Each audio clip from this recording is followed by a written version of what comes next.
주님이 홀로 가신 그 길 나도 따라가오.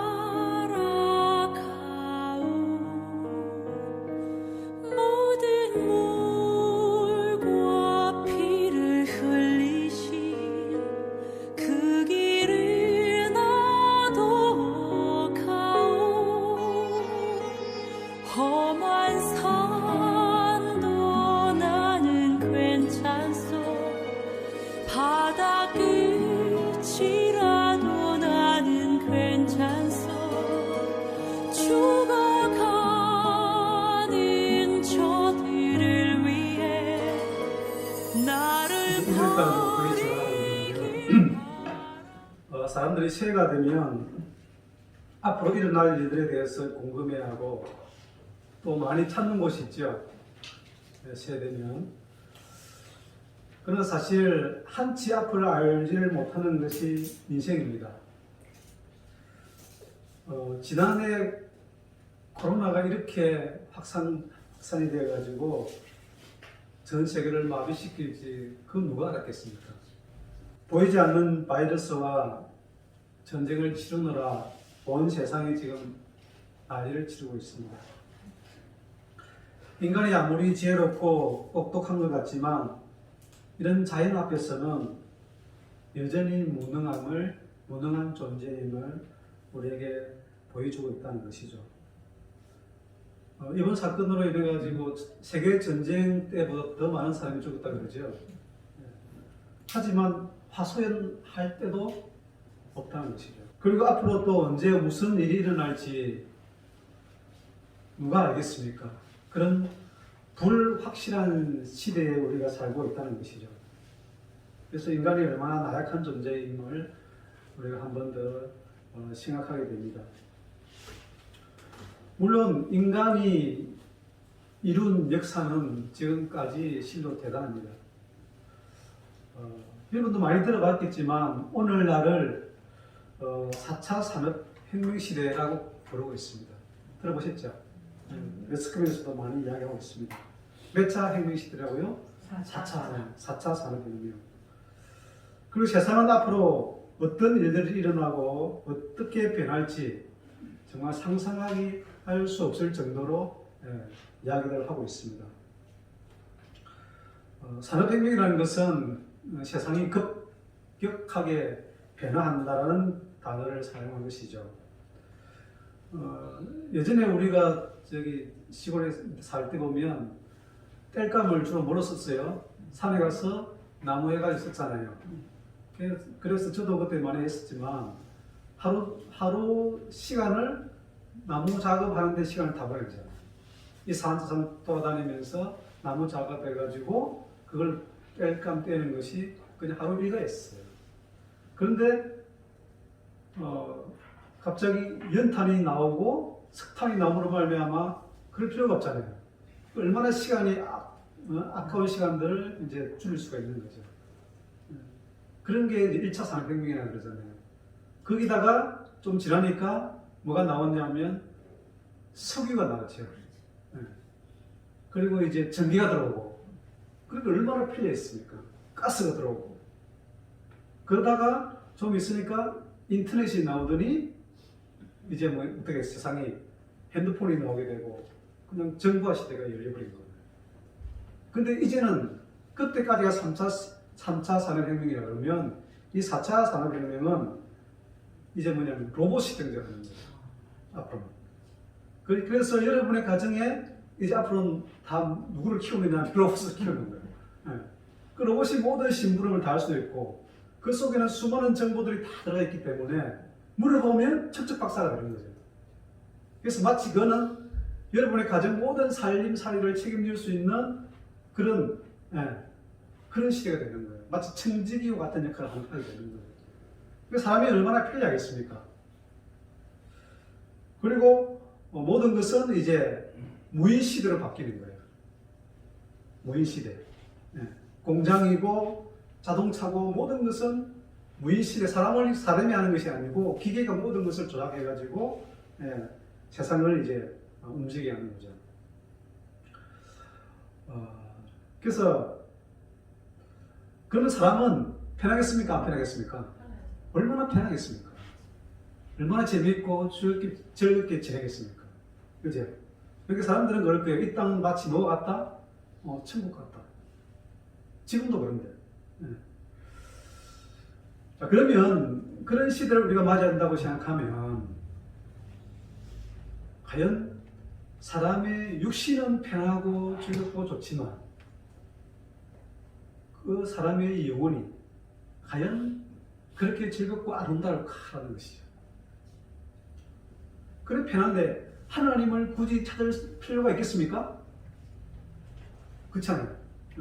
그러니까 하나님을 안 찾아도 얼마든지 편하게 잘 살 수 있는데 굳이 하나님을 찾을 필요가 뭐가 있겠는 거죠. 그러니까 사람들은 점점 하나님과의 관계가 멀어질 수밖에 없다는 거죠. 여러분, 하나님과의 관계가 멀어지면 어떤 일이 나는 줄 아세요? 세상은 점점 죄악 속으로 빠져들어갈 수밖에 없다는 거죠. 편리하면 편리할수록 죄악에서 벗어날 수가 없다는 것입니다.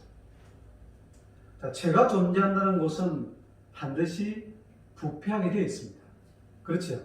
어디 곳이든 죄가 있는 곳에는 항상 부패하게 될 수밖에 없습니다. 욕심이 있든 뭐가 있든. 예. 그리고 죄가 존재하는 곳에는 부패할 수밖에 없고 그곳은 항상 뭐가 존재하냐면 사망이 존재합니다.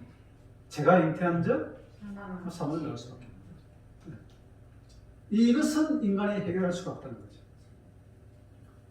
코로나 때문에 얼마나 많은 사람들이 지금 죽어나가고 있습니까? 어떻게 이걸 해결하겠냐는 거죠.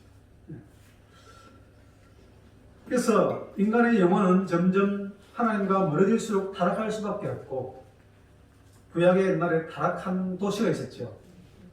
살기는 엄청 편한데 풍부한데 소돔과 고모라가 그렇게 됐던 거죠. 여러분 하나님 마음에 합당한 자가 누구였어요?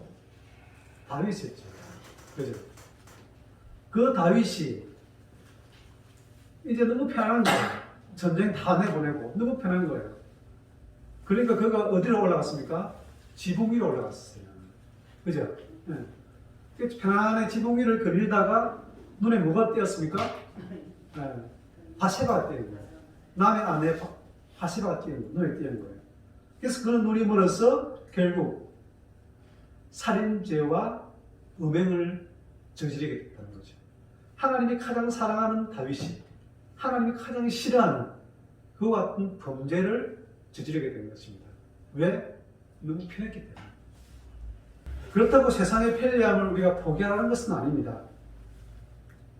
여러분 요즘 나오는 전기 자동차 엔진이 있다고 했습니까? 없다고 했습니까?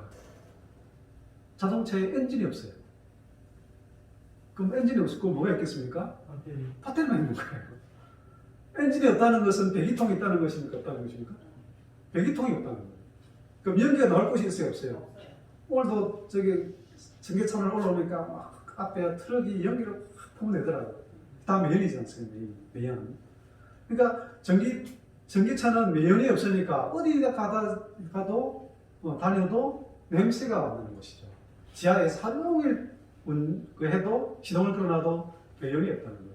그 온실성이 그렇게 변한다고 생각해 보세요. 얼마나 깨끗하고 좋겠습니까? 소음도 없을 것이고, 그리고 이제 무인 자율 시대는 운전할 필요가 있다는 게 없다는 거예요? 없죠. 저도 이제 얼마 전에 이제 고속도로를 달리다가 우리 이제 그 차도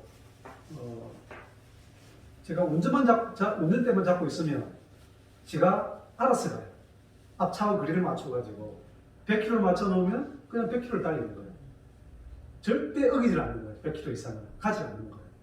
이 앞차와의 거리가 항상 100m를 거리를 두고 빨리 가면 따라가고 늦으면 늦고 사람이 하는 것보다 훨씬 길게는 정확하게 그를 지키면서 가다는 거죠. 그래서 제가 점심 먹고 오다가 깜빡 졸았거든요. 근데 기가 막히게 또 차선도 지켜요. 절대 넘어가지 않는 거예요. 넘어가다가도 다시 돌아오고요. 핸들이 제가 돌려가지고 돌아오는 거예요. 그래서 제가 졸다가 커브 때 잠깐 졸았는데 싹 돌아오는 거예요. 핸들이. 그렇지 않았으면 사고 날 뻔했죠. 그렇게 편리한 시대를 우리가 이제 맞이하게 되고 앞으로 이제 맞이할 수 있다는 거죠. 얼마나 편하고 좋습니까? 그래서 이와 같은 일들이 모든 것이 자유화된다면 정말 세상은 우리가 생각할 이상으로 변할 수밖에 없다는 것을 알 수가 있다는 거죠. 어떤 분은 그렇게 얘기하시더라고요. 아침에 차를 타고 어디 가자. 그럼 가는 수지까지 가자. 하늘림 교회까지 가자. 이제 오는 거예요. 그 다음에 시간이 남지 않습니까? 한 3시간 남았다 그러면 3시간 동안 가서 영업하고 가라. 그러면 지가 갔어. 영업해가지고 돈 벌어가지고 온다는 거예요. 그런 시대가 우리 눈앞에 와 있다는 거죠. 자, 문제는 이제 세상만 이렇게 빠르게 변하고 있느냐 하는 거죠.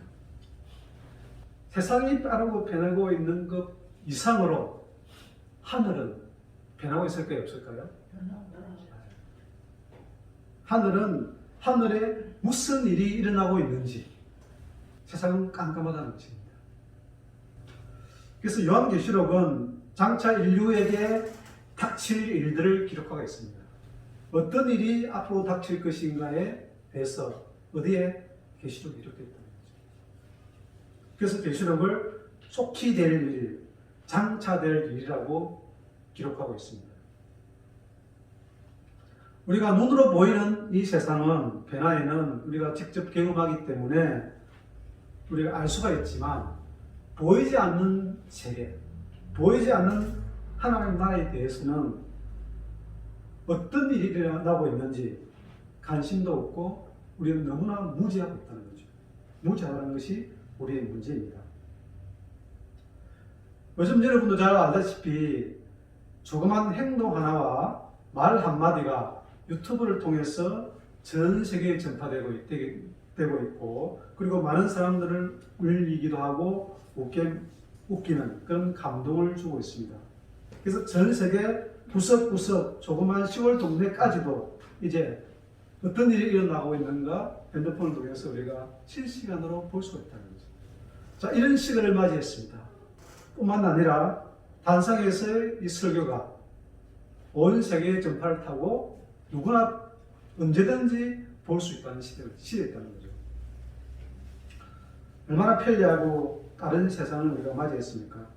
누구든지 원하기만 하면 언제 어디서든지 이런 필요한 모든 설교들을 다 볼 수가 있다는 것이죠. 그 이면에 또한 문제들이 있다는 것이죠. 그 짓을 무분별하게 여과 없이 전하고 들을 수도 있다는 것이죠.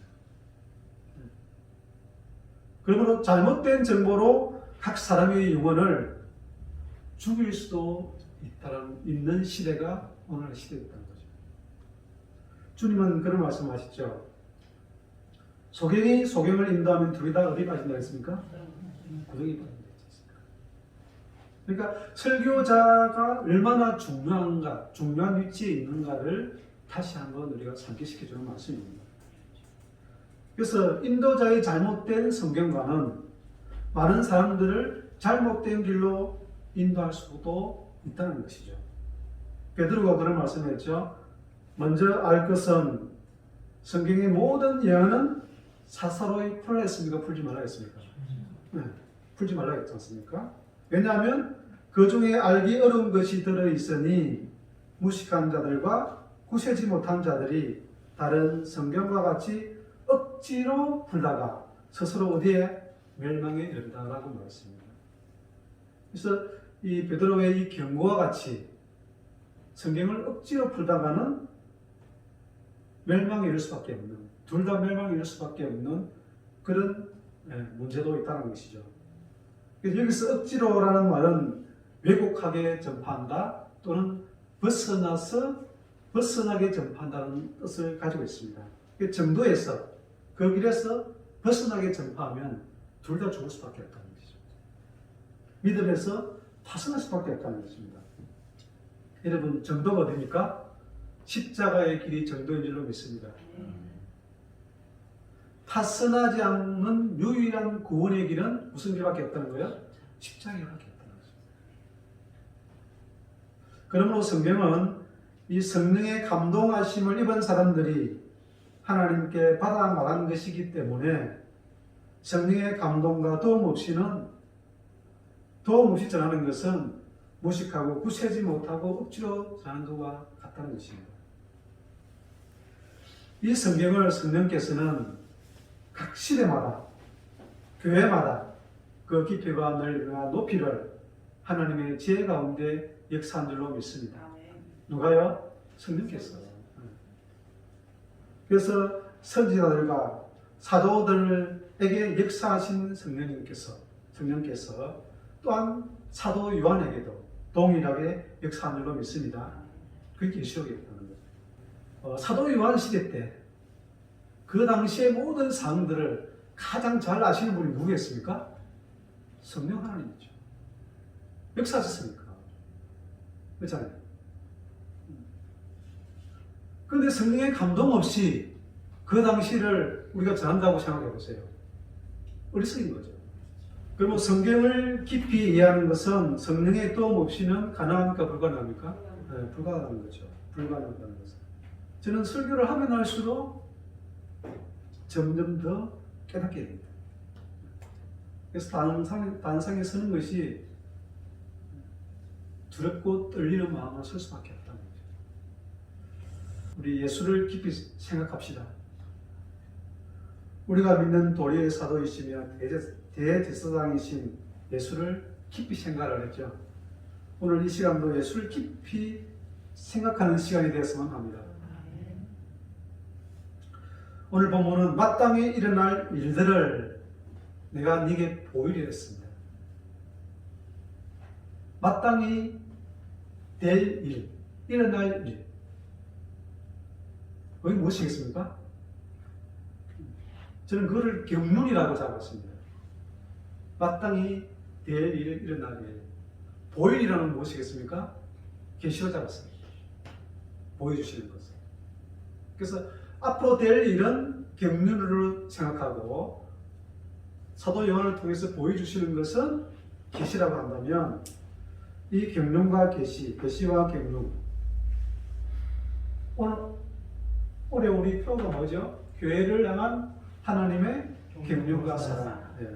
네. 지난주에도 주일도 목사님께서 자세히 설명해 주셨습니다만 이제 이 경륜은 교회를 향한 하나님의 이 경륜은 우리가 1년 동안 반복해서 또 짚고 또 전하고 또 들어야 될 말씀인 줄 믿습니다. 그래서 인치듯 올 한 해는 인치듯 교훈하실 것입니다. 무엇을요? 교회를 향한 하나님의 경륜과 사랑. 다시 한번 지난주에 말씀드렸지만 경륜이라는 말을 보충해서 말씀드리면 이 한문이에요. 한문. 경륜은 한문. 한문으로는 일을 조직하여 경영한다는 뜻입니다. 경영이라는 말은 알죠. 경륜이라는 말 잘 안 쓰는데 경영한다는 것은 잘 아시죠. 뭐 가게를 경영한다든지 기업을 경영한다든지 살림살이를 하는 것이죠. 그래서 일반적인 의미로 사용하기는 할 때는 경륜을 통치한다는 말로 써요. 통치한다. 그래서 킹 제임스 번역에서는 이 뜻을 시행하다, 실시하다, 처리하다, 통치하다는 뜻으로 사용하고 있다는 거죠. 그래서 우리가 쉽게 이야기되는 것은 빨리 인식이 되는 것은 통치한다. 누가? 하나님이 통치한다. 그것이 경륜이라는 거죠. 하나님이 경영한다. 그런 말은 잘 안 쓰잖아요. 그죠? 근데 하나님이 통치하신다. 그런 뜻이 바로 경륜이라는 뜻이죠. 그래서 헬라어로는 오이코노미아라고 했죠. 오이코노미아. 이런 집, 우리 집 있죠, 집. 그게 오이코라는 뜻이고, 또 노미아는 나누어 주다 또는 운영하다. 집을 운영하다. 여러분 집을 운영하시잖아요. 가게를 운영하시고 그런 합성어가 바로 이 경륜이라는 뜻입니다. 옛날에 이제 여러분 철학자 플라톤 아죠? 플라톤 들어봤죠? 플라톤과 그 친구들 크세노폰이라고 있는데 그 시대에서는 이 단어를 주로 사용한 것이 가사를 경영하다. 같은 뜻이죠. 가사 집을 경영하고 가족을 운영하고 더 넓게는 국가를 운영한다. 예, 국가를 경영한다. 그런 뜻으로 사용되었다고 합니다. 자, 궁극적으로 국가 경영으로부터 발생하는 모든 종류의 활동을 지칭하는 말로 이 단어를 썼다는 거죠. 오이코노미아. 그래서 사람들은 이 하나님의 경륜을 또 우주 경영, 또 우주 통치하는 말로도 쓰기도 합니다. 아무튼 다시 말씀드리면 세상에서는 가정이나 기업이나 국가를 운영하고 다스리는 일에다가 이 경륜이라는 뜻을 사용하고 있다는 것이죠. 그런데 바울에게 있어서의 이 하나님의 경륜은 복음 전파의 사명으로 그는 받았어요. 무엇을요? 복음 전파. 이것이 하나님이 나에게 주신 그 경륜이에요. 여러분 각자에게 주신 그 하나님의 경륜에서 주신 그 사명이 무엇이겠습니까?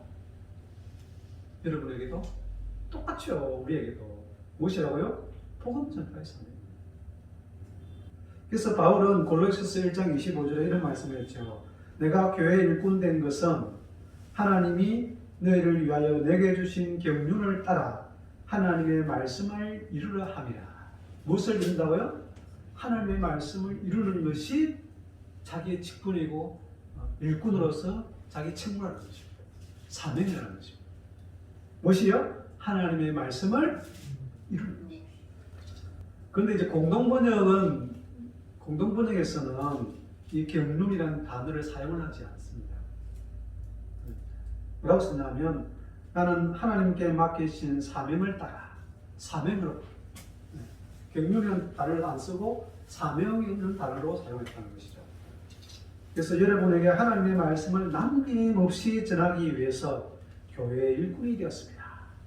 하나님의 복음을 전파하는 것이 누구의 사명이라고? 바울의 사명. 그것이 바로 경륜이다. 바울에게 있어 경륜. 이런 자신의 책무를 가리키는 말로 바울은 오이코노미아, 이 경륜이라는 말을 사용했다는 것입니다. 오이코노미아를 사용했다는 것이지 경륜이라는 단어, 어떤 책에서는 경륜이라는 단어를 썼고 어떤 책에서는 사명이라는 뜻을 썼고 책임이라는 뜻을 여러 가지 이렇게 나눠서 다르다는 거죠. 썼다는 거죠. 그런데 그 의미는 통칭적으로 같다는 것입니다. 아무튼 바울 서신에서 이 단어는 자신의 사도직에 대한 바울 사도의 자세를 잘 나타내주고 있습니다. 그래서 바울은 그의 직무로서 하나님께서 그에게 맡기신 이 복음 전거의 책임을 묘사하기 위해서 이 오이코노미아를 사용했다는 것입니다. 그래서 우리도 따라서 바울과 같이 우리에게 주신 하나님의 경륜은 복음 전파의 사명인 줄로 믿습니다. 그래서 그 직무를 여러분도 잊지 마시고 올 한 해도 잘 지키면서 살아가시길 바랍니다. 아멘. 여러분에게 주신 사명이 무엇이라고요? 복음 전파의 직무, 사명. 하나님의 말씀을 성취하는 것이 우리의 사명입니다. 여러분 사명, 복음 찬송의 사명 아시죠? 우리 한번 불러보실까요? 주님이 홀로 가신 그 길 나도 따라가오 모든 물과 피를 흘리신 그 길을 나도 가오 험한 산도 나는 괜찮소 바다 끝이라도 나는 괜찮소 죽어가는 자들을 위해 나를 버리길 바라오 아버지 나를 보내주오 나는 달려가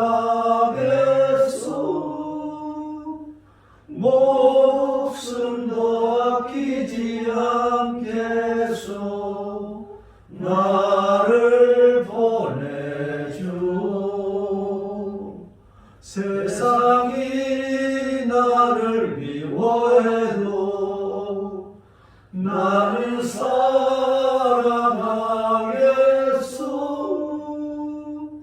세상을 구원한 십자가 나도 따라가오. 생명을 버리면서까지 나를 사랑한 당신, 이 작은 나를 받아주오. 나도 사랑하오. 아멘. 이 사명을 올 한 해 여러분 잊지 마시고 따라가는 여러분 되시기를 바랍니다. 에베소서 3장 9절에 우리 한번 찾아보실까요? 에베소서 3장 9절. 영원부터 만물을 창조하신 하나님 속에 감추었던 비밀의 경륜이 어떠한 것을 드러내게 하려 하시며, 이는 이제 교회를 말미암아 하늘에서 정사와 권세들에게 하나님의 각종 지혜를 알게 하려 하시니 곧 영원부터 우리 주 예수 그리스도 안에서 예정하신 뜻대로 하신 것이라. 아멘. 이 하나님의 비밀의 경륜은 하나님 안에서 영원 전부터 감춰진 무엇이라고요? 비밀의 경륜이 이제 하나님께서 그리스도 안에서 예정하신 대로 드러내겠다는 것입니다. 그리스도 안에서 이미 예정됐던, 드러내기를 예정됐던 것이 무엇이라고요? 하나님의 비밀의 경륜이었다는 거죠. 그래서 이런 드러낼 수밖에 없다는 거죠. 무엇이요? 하나님의 비밀의 경륜. 어떻게요? 반드시 드러내시겠다는 거예요. 근데 더 중요한 것은, 그러면 하나님이 어떻게, 어디를 통해서 어떻게 드러내시냐는 거예요. 누구를 통해서? 여러분을 통해서 들으면 좋겠죠? 그죠? 근데 성경은 뭐라고 했냐면, 이제, 따라합시다. 이제 교회로 말미암아. 누구를 통해서 드러내신다고요? 교회로 말미암아. 하나님의 비밀의 경륜을 이제 마땅히 누구를 통해서 드러내신다고요? 교회를 통해서. 할렐루야. 이걸 잊으시면 안 돼요. 누구를 통해서 드러낸다고요? 교회를 통해서 드러내십니다. 이것은 이미 영원 전부터 작정된 뜻이었던 거죠. 누구를 통해서 드러내기를? 교회로 말입니다. 그럼 교회를 안 놓으면 알 수 있겠습니까?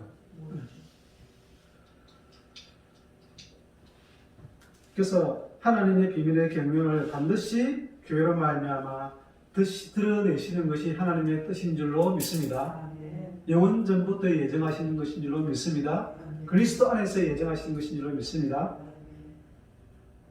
그래서 교회를 통해서 누구한테 드러내냐면 하늘의 정사와 권세들에게도 하나님의 각종 지혜를 알게 하시겠다는 거죠. 하나님의 각종 지혜를, 모든 그 지혜들을 누구를 통해서?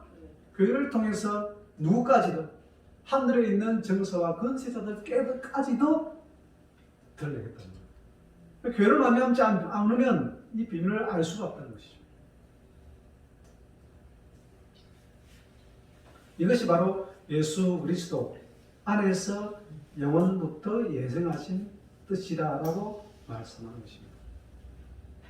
그러므로 교회가 아니면 하나님의 비밀의 경륜은 이 세상에 드러낼 수도 없다는 것입니다. 이것을 드러내는 것이 바로 바울의 사명이자 또한 우리 교회의 사명인 줄로 믿습니다. 교회는 이 사명을 해야 된다는 거죠.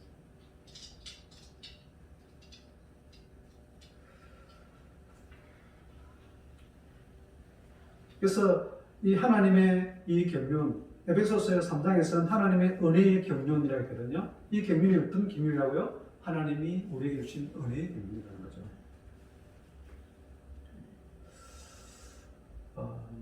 지난 시간에 목사님 말씀하셨듯이 경륜을 신학적으로 말하면 무엇이다 했습니까?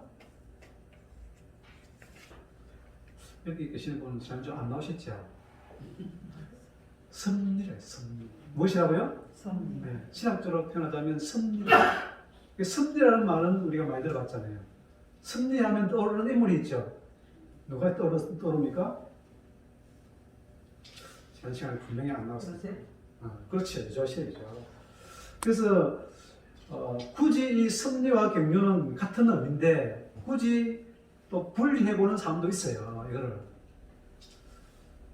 이거를. 제가 설명하자면 이런 표현 어떨까 싶어요. 그림을 그릴 때 크게 이렇게 그리는 그림이 있고 또 세세하게 그린 그림이 있잖아요. 그래도 산을 그릴 때 산의 전체적인 산의 분위기를 그리는 게 있으면 산에는 무엇이 많습니까? 나무가 많잖아요. 나무 하나 이렇게 그린 것도 있죠. 그 전체적인 그림을 경륜이라 생각하면 그 사이사이에 있는 나무를 그릴 때는 섭리라고 생각하면 어떨까? 네, 그런 생각을 해봤습니다.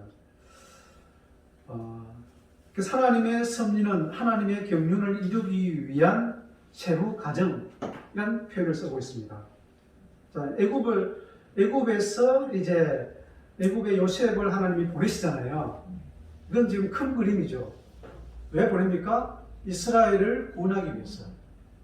앞서 한 사람을 미리 보내시는데 그 당사자가 누구였어요? 요셉이었다는 거예요. 이게 하나님의 이스라엘 민족을 구원하기 위한 구속사를 이루시기 위한 큰 그림이었다는 거죠. 그것을 우리가 경륜이라고 생각한다면 그 사역에 누가 써있습니까? 요셉이라는 한 인물이 써있다는 거죠. 그것을 우리가 섭리라고 볼 수 있다는 거죠. 그러면 하나님은 요셉만 꼭 그 자리에 써야 되느냐? 다른 형제들도 안 되느냐? 그건 아니죠. 얼마든지 누구를 보낼 수도 있다는 거죠. 요셉이 아니면. 요셉이 나는 못 가겠습니다. 안 가겠습니다 하면 누군가 보낼 거 아니에요. 그죠? 그래서 계시록에는 에베소서 교회가 그렇죠. 촛대를 어떻게 한다고요? 옮긴다고 했어요. 그러니까 얼마든지 사람은 바꿀 수가 있어요. 그러나 하나님의 전체적인 그림은 경륜은 바뀝니까? 안 바뀝니까? 바뀔 수가 있다. 그래서 성경은 인류 구원을 작정하신 하나님의 거대한 이 구속사에 한 치의 오차도 있겠습니까? 없겠습니까? 틀림없이 이룰 수밖에 없다는 거예요. 그래서 하나님은 하나님의 경륜을 시대마다 구체적으로 나타내는데 이 하나님의 여러 가지 활동을 우리는 하나님의 섭리다라고 말하고 있다는 것이죠. 그러므로 여러분은 이 하나님의 섭리 속에 빠져들어가는 것이 좋습니까? 나쁩니까? 네? 하나님의 섭리 속에 여러분이 빠져들어가는 것이 축복입니까? 고통입니까? 적당한 거리를 두고 싶죠. 네. 거리를 두고 이제 좀 살피면서 기회를 좀 포착해서 들어갈 때와 나올 때를 스스로 어떻게 한다는 거예요? 판단하고 있지 않습니까? 히브리서 기자가 이런 말씀했습니다. 살아계신 하나님의 손에 빠져들어가는 것이 무서울진저. 무서웠어요? 안 무서웠어요? 무섭죠. 그러면서 하는 말씀이 전날에 너희가 빛을 받은 후에 고난의 큰 싸움에 참은 것을 생각하라. 그러니까 하나님의 손에 빠져들어가는 것이 무섭다는 거죠. 왜? 뭐가 남아있기 때문에, 뭐가 다가오기 때문에 고난의 큰 싸움이기 때문에. 그래서 사람들이 왜 안 빠져들어가려고 그럽니까? 그 고난이 큰 싸움을 싸워야 되기 때문에. 하지만 이 고난은 피할 수가 없는 고난입니다. 피한다고 해서 살 길이 있습니까? 하나님의 심판은 피할 수가 없다는 거죠.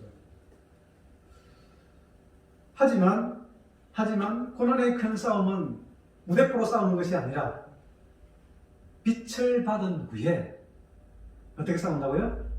고난의 큰 싸움을 싸우는 거예요. 성령의 도움 없이는 싸울 수 없죠. 그래서 하나님은 감당하지 못할 시험을 주신다 했습니까? 안 주신다 했습니까? 그죠? 네. 그래서 이 싸움은 살리기 위한 고난이지 죽이기 위한 고난이 아닌 줄로 믿습니다. 우리 속에 인생의 칠 속에 무지무지한 떨어지지 않는 악정 죄악들이 너무너무 많기 때문에 이 고난을 통하지 않고는 거룩함을 입을 수가 없다는 거죠. 하나님 나라에 합당한 자가 될 수가 없다는 거예요. 바울을 보시면 바울도 다메섹에서 무엇을 받았습니까? 호련히 임한 하나님의 빛을 받은 거예요. 그죠? 먼저 무엇을 받고요? 빛을 받고 그 다음부터 고난의 싸움을 시작한 거예요. 끝날까지. 마지막 로마에 들어가서 왕 앞에 서기까지. 십자가에 매달리기까지. 그런 그 고난의 싸움을 계속 한 거였다는 거예요. 복음을 전파하기 위해서. 그래서 성경의 기자들, 선자들, 요셉이나 모세나 야곱, 수많은 선지자들도 하나님의 섭리 속에 그들은 빠져들어가서 그 고난과 싸우면서 승리한 줄로 믿습니다. 그들은 우리와 성정이 다릅니까? 같습니까? 같은 성정이에요. 그들은 하나님이 특별히 고난을 받기 적당하게 지어진 사람이 아니었다는 거죠. 그죠? 그래서 하나님은 여러분에게 계획하신, 섭리하신 분명한 그 일들이 있습니다. 또한 그 사명을 이루고자 하십니다. 그리고 옛날에도 진행했듯이 하나님은 지금도 여전히 진행하고 있다는 것입니다. 믿습니까? 그런데 인생이 그것을 안 한다는 거예요. 왜 나한테 이런 일이 닥쳐? 그런 말을 많이 하셨죠? 네? 그잖아요. 어떤 데는 그래요. 이것도 하나님의 고난인가? 하나님이 주신 선진가? 그런 생각할 때도 있죠. 그러다가 또 심한 고난이 닥치면 뭐라고 합니까? 아닐 거야. 이건 하나님 나를 버렸어. 왔다 갔다 해 왔다 갔다 안 합니까? 왔다 갔다 하는 거죠. 푹 빠졌다고. 그래서 어떤 때를 가만히 치다보면 자신을 치다보면 마치 버림받은 것 같기도 하고, 네? 그렇지 않으세요? 어떤 때는 하나님이 나를 속인 것 같기도 하고, 네? 마치 다 줄 것 같이 이야기했다가 다 없어지면, 네, 그런 여러 가지 일들을 우리가 경험할 수가 있다는 거죠. 하나님을 믿을수록, 신앙이 깊어질수록 우리 삶이 풍요해지고 바뀌고 사람들에게 자랑거리가 막 생기고 그러면 얼마나 열심히 믿겠습니까? 그런데 믿음에 밀수록 잘 되는 것 같다가 갑자기 푹 내려가 버리니까 마치 파도 타는 것 같은 그런 인생들을 우리가 맞이하게 되는 거죠. 그래서 보이는 것들이 확실히 보이면 따라가겠는데 앞에 선자들도 그렇고 사도들도 그렇고 또 목사님도 그렇고 뭔가 있는 것 같으면서도 없는 것 같고 그렇잖아요. 바울이 오죽 있으면 만물에 지키라고 이야기했겠습니까? 그래서 그럴 때는 어떤 때는 교회가 잘못된 거야. 그래서 교회를 옮겨보기도 하고 그렇죠. 네. 그래서 우리는 하나님이 하는 섭리를 도저히 알 수가 없는 것입니다.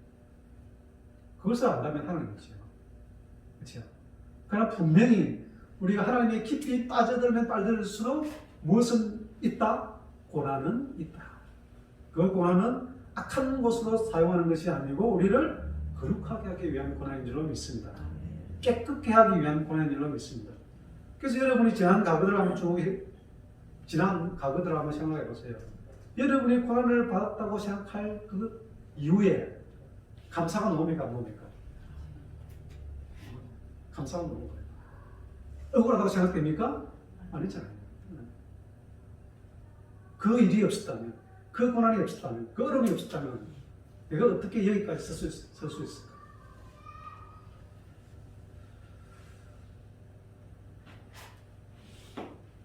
지나가 보면 이것이 하나님의 은혜이며 하나님의 사랑이었다는 것을 그때서야 우리가 깨닫게 됩니다. 끝난 것이 아니고 앞으로도 있겠습니까? 없겠습니까? 끝날까지 달려가야 될 길이라는 거지. 이것이 바로 하나님이 우리에게 향한 섭리인 줄 믿습니다.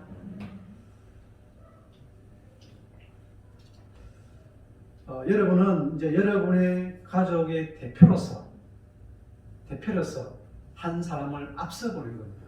마치 요셉같이. 그렇지요? 그래서 여러분은 여러분의 가족의 대표로서 이제 나왔으니까 대표로서의 사역을 감당해야 된다는 거죠. 그럼 가족들로 말미암아 여러분에게 오는 시선은 부드럽습니까? 아니면 따갑습니까? 어때요?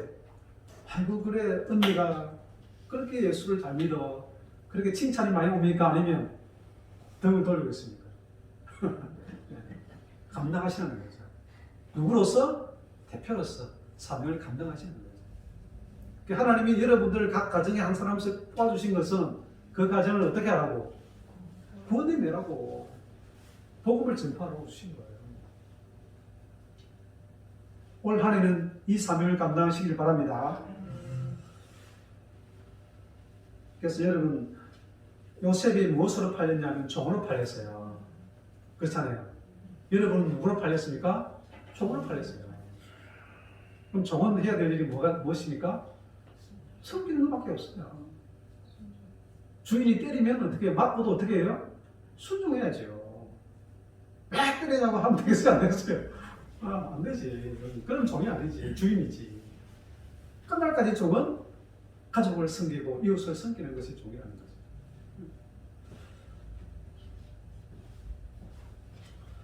그래서 하나님은 그러한 자들을, 이러한 자들을, 이와 같은 자들을, 선자들과 사도들과 또 이와 같은 고난 속에 있는 자들을 뭐합니까? 통해서 구속사를, 구속계획을 이루어 지금까지 이루어오셨고 이런 자들을 통해서, 이런 종들을 통해서 하나님의 구속사를 이루어가는 줄로 믿습니다. 이런 하나님의 섭리를 진행시키는 데 있어서 우리가 빼놓을 수 없는 것이 바로 언약이라는 것이 언약, 하나님의 언약, 하나님의 약속. 하나님은 언약대로, 약속대로 하나님의 뜻을 이룬 줄 믿습니까? 네. 그래서 하나님의 구속 사역을 시대마다 연결시켜주고 있는 것이 바로 이 언약이라는 거죠. 그러니까 구약은 예수 그리스도가 오실 일에 대한 언약이죠. 신약은 언약의 최종 성취자로서 예수 그리스도가 오신 것입니다. 맞습니까? 이제 남은 것은 종말의 계시록의 사건이 남았다는 거죠. 장차 될 일. 우리의 관심은 어디에 둬야 되겠습니까? 장차 될 일에 있습니다. 때가 차고 기약에 이르면 하나님의 때가 참 경륜을 따라서 반드시 이루실 줄로 믿습니다. 마치 성경대로 십자가에서 예수 그리스도께서 죽으시고 성경대로 부활하셨으며 또한 기약에 이르면 재림의 성취를 어김없이 이룰 것도 믿습니까? 이러한 언약의 성취는 하나님의 계획에 따라 지금까지 이루어져 왔고 지금도 그 경륜 속에서 쉬지 않고 이루어지고 있으며 앞으로도 그 경륜에 따라 일정이라도 빠짐없이 완성될 것인 줄로 믿습니다. 따라서 이 경륜의 완성은 그리스도의 재림이며 그리스도의 몸인 교회의 완성입니다. 뭐가 완성된다고요? 교회가 완성되는 것입니다. 즉 성령과 신부의 혼인으로 말미암아 혼인이 이루어짐으로 말미암아 새 예루살렘인 새 하늘과 새 땅이 성취되는 것인 줄로 믿습니다. 이것이 하나님의 전체적인 경륜의 그림이라는 거죠. 이와 같이 요한계시록 4장은 이제 하늘의 열린 문을 통하여서 마땅히 될 일을 사도 요한에게 보이는 일이라는 것이죠.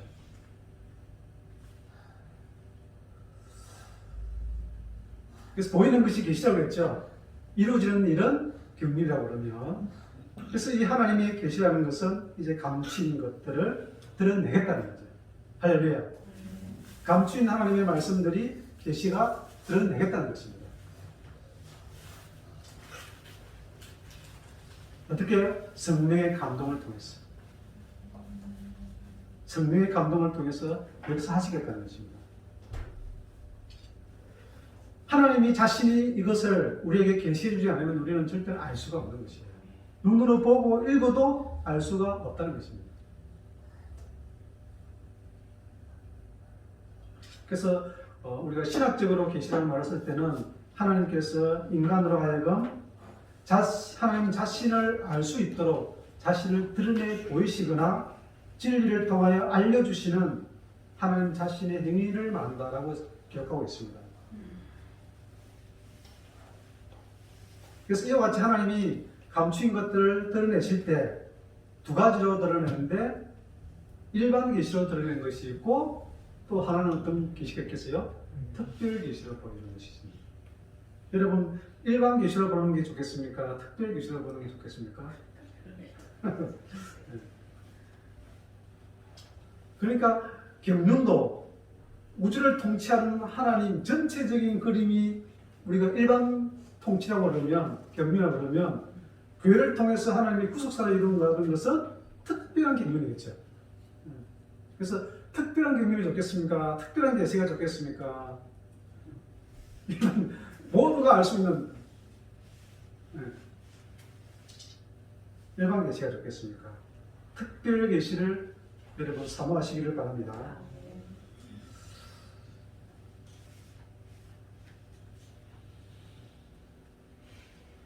이와 같이 인간에게 하나님의 뜻과 하나님의 자신을 분명히 나타내 주셨는데 이 계시가 바로 기록된 성경, 하나님의 말씀인 줄로 믿습니다. 성경은 그리스도에 대하여 기록하고 있으며 성경의 진정한 기록자는 하나님이시며 성경은 하나님께서 자신을 우리에게 계시해 주신 이 내용이 바로 하나님의 말씀인 줄로 믿습니다. 그래서 특별 계시는 인간의 영혼을 구원하기 위한 하나님의 사역이면 이 구원의 계시를 가장 구체적으로 표현한 것이 바로 이 무엇이라고요? 하나님의 말씀이라는 거죠. 그래서 특별 계시는 구원의 계시인 줄로 믿습니다. 자, 그러면 계시 중에 계시는 무엇이라고요? 바로 계시록이라는 거죠. 올해도 이 계시록을 통하여서 교회를 통하여서 하나님의 말씀이 열리기를 우리 모두 기도하시기를 바랍니다. 저도 모릅니다. 하나님이 열어주지 않으시면 모릅니다. 주 여호와께서는 자기의 비밀을 그 종 선지자들에게 보이지 아니하시고는 결코 행하심이 없다고 했습니다. 이것이 앞으로 요한계시록을 통해서 펼쳐질 계시와 경륜과 계시인 줄 믿습니다. 우리 모두 기도로 예배하고 준비하시길 바랍니다. 감사합니다.